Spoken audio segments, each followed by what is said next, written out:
O Zero mandou aqui. Salve, salve, salve, salve, turma boa. Ciro, como posicionar o país nessa nova corrida armamentista sem depender de outros países desenvolvidos? Não devíamos começar a investir em fábricas nacionais de drones, motores e mísseis de cruzeiro, ao invés de prótese peniana e churrasco?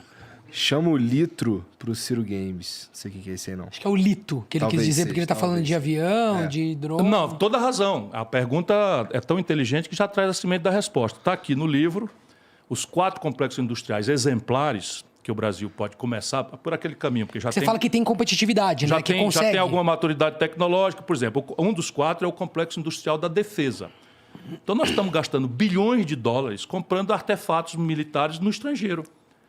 Só para você ter uma ideia, hoje praticamente 100% do querosene de aviação dos aviões da FAB são importados dos Estados Unidos. Você imagina que pitoresco. Sim. Você então tem o insumo do seu avião, bombardeiro ou caça, etc., vem do estrangeiro. Aí se o estrangeiro disser o seguinte, opa, tapou a torneira, os aviões vão servir para pendurar paletó, amarrar jumento. Isso é tão óbvio, né? Percebe? É, assim, falar que o Brasil é deficitário em qualquer indústria é... Mas eu subi... Mas assim, essa daí nós já estamos gastando dinheiro, irmão. A Embraer está desenvolvendo, já pediu licenciamento de um carro aéreo. A Embraer desenvolveu 2 projetos agora, um de autonomia total, que é o KC-390, que é uma joia. O trem de pouso dela é tão pesado, esse cargueiro, que tem ligas de materiais que ela desenvolveu. É uma indústria que funciona no Brasil, né? Espetacularmente. Eu vejo vídeos de avião e aí eles queriam entregar para a Boeing, tanto. cara. Eles falam que é o melhor avião que existe. O outro projeto foi um pacote 100% de transferência tecnológica, que não existe muita precedente na história do capitalismo mundial, com a Saab sueca, que transferiu o pacote tecnológico inteiro, sem nenhuma reserva, para a nossa Embraer fazer o Gripen, adaptado para o Brasil, porque o Gripen é sueco e ele tem um range muito baixo. E eu fui lá na Saab, conversar com os caras. Então, eu sou alucinado por esse país. E eu estou vendo as oportunidades todas, percebe? E o cidadão está dizendo aí. Mas, Ciro, você está querendo dizer que a gente já gasta... A gente já gasta. E a gente poderia gastar com o nosso. Simplesmente gerando só emprego uma aqui e tendo autonomia na acessibilidade. Mas a que interesse? Aí eu quero saber, assim, sem uma abstração, eu quero saber, assim, por que não se faz isso? Não se ganharia um capital político? Não há projeto de nada no Brasil. Ninguém pensou por falta nisso, de projeto. Tá falando? Não há projeto de nada no Brasil. O Lula, por exemplo, tem um discurso dizendo que... e ele faz com deboche, assim. Toda vida que ele é apanhado na contradição, ele faz no deboche. Porque fica agora todo mundo dizendo que o Brasil não vai ter manufaturado. Ora, pois bem, agora chegou a hora em que as commodities vão ter mais valor do que os manufaturados. Só na cabeça de um maluco. Só na cabeça de um maluco. Ele não falou isso, Cirão? Falou? Ô, meu irmão, internet aí, rapidinho. Não, a gente acredita, a gente está indignado só. É porque isso é bem absurdo. Mas eu estou te dizendo que eu vi o candidato líder dos cientistas brasileiros dizendo isto.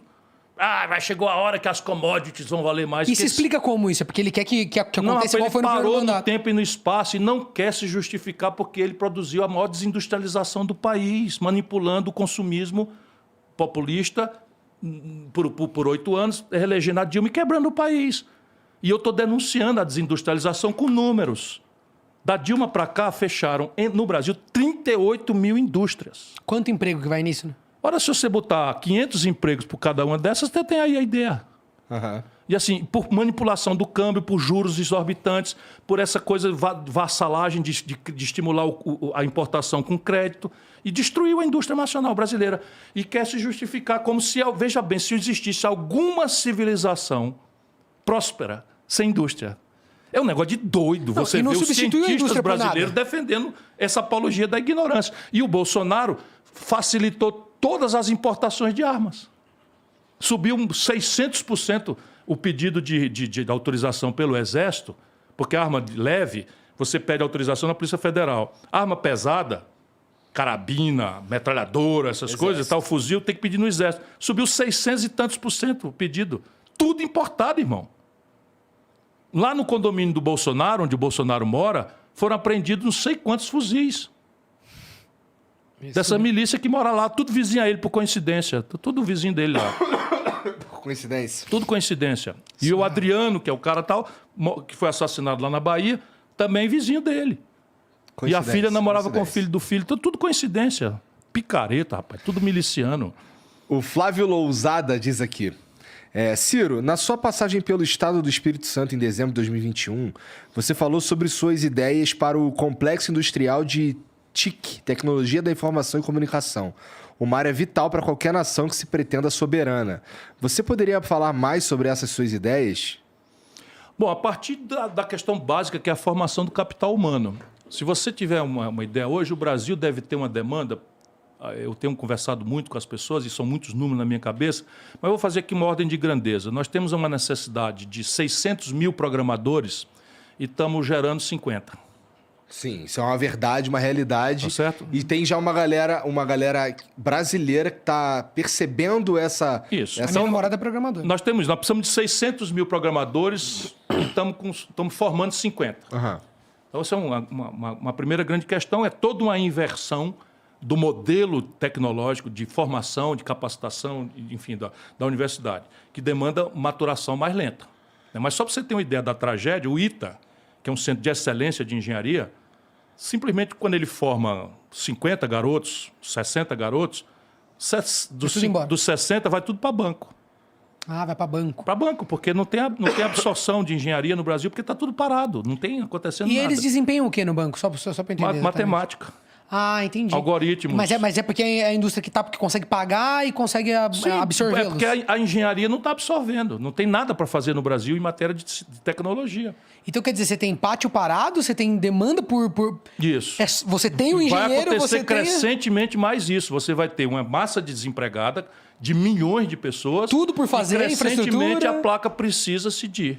É porque ele falou sobre as estradas. Eu fico pensando, né? Você fala muito que a infraestrutura é um lugar que só se investe. É uma coisa tão óbvia. Não, eu estava hoje revendo, porque amanhã amanhã eu vou na Abdib, vou fazer uma palestra para essa Associação Brasileira da Indústria. Eu estava revendo os números. O Brasil precisa, para dar manutenção que tem, de investir 4,25% do PIB. Nós estamos investindo 1,36%. Ou seja, então está deteriorando. Nós estamos deteriorando o nosso capital. Pra ver, né? A infraestrutura no mundo representa até 180% do PIB, como no Japão, no Brasil é 36%. Percebe? Falta infraestrutura e aqui está se deteriorando, porque não temos nada, não temos investimento para... Dá para ver, piora, né? As quase estradas nada, pioram, zero. dá para ver. E está todo mundo aí votando na picanha, na cerveja, e no papo furado, o comunismo, o fascismo e tal. Você vai ver a merda que vai acontecer nesse país se a gente não conseguir quebrar essa maluquice que está acontecendo no Brasil. Pois bem, desculpa a expressão, mas Então, veja, a primeira providência, então, que demanda mais tempo, é uma reestruturação da formação do capital humano brasileiro.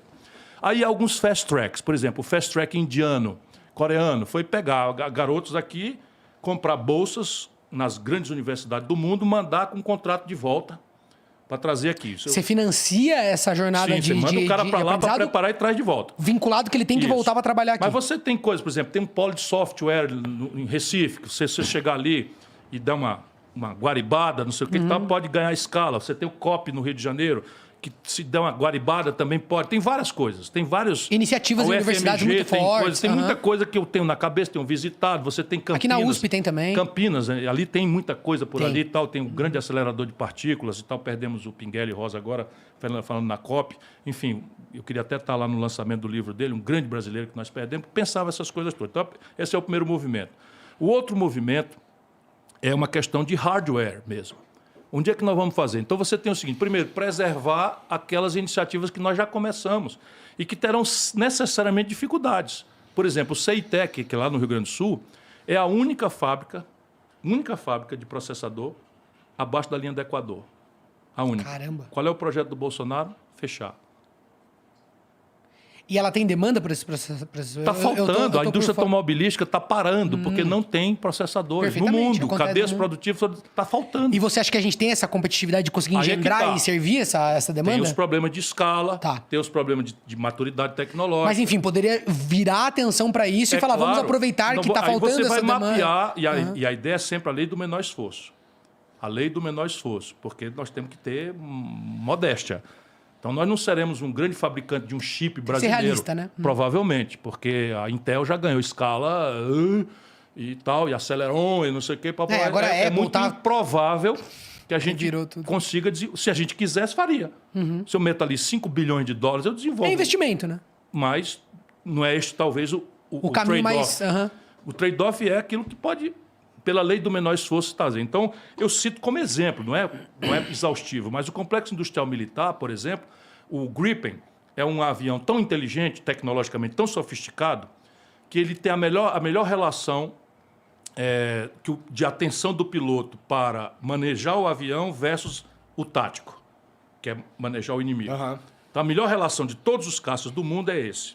Porque ele é extremamente automatizado. Então ele pode prestar E atenção o no inimigo, é capacete isso, é né? inteligente. Tá, olha só. Eles transferiram a tecnologia para produzir esse capacete no Rio Grande do Sul. Isso é microeletrônica. Daqui a pouco você passa isso para um celular brasileiro, percebe? A E indústria... assim que aconteceu, sabe como é que nasce a internet? Então, a indústria militar, Nasce ela com a tem indústria militar efeitos- americana, o DARPA, nos DARPA, Estados Unidos, é. Estado, dinheiro público. Sabe como é que nasce o celular?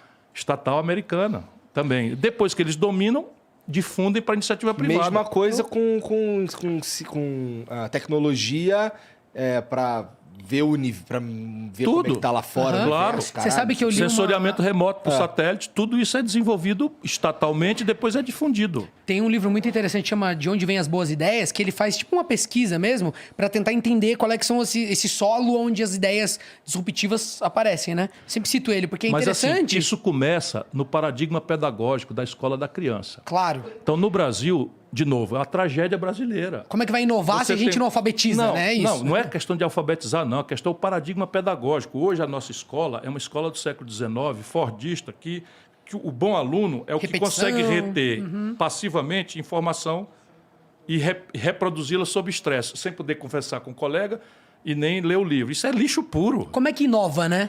Criando uma mentalidade assim. Não tem perigo. Não tem perigo. Então, o que você tem que fazer é mudar todo o paradigma pedagógico para ensinar a criançada a perguntar e associar informações que já existem universalizadas no Google e, ao associá-las, criar uma informação nova. Isso demanda um grande debate de reconversão da escola pública brasileira. Isso quer dizer retreinar todo o magistério. Isso significa premiar o magistério por esse esforço de retreinamento e requalificação.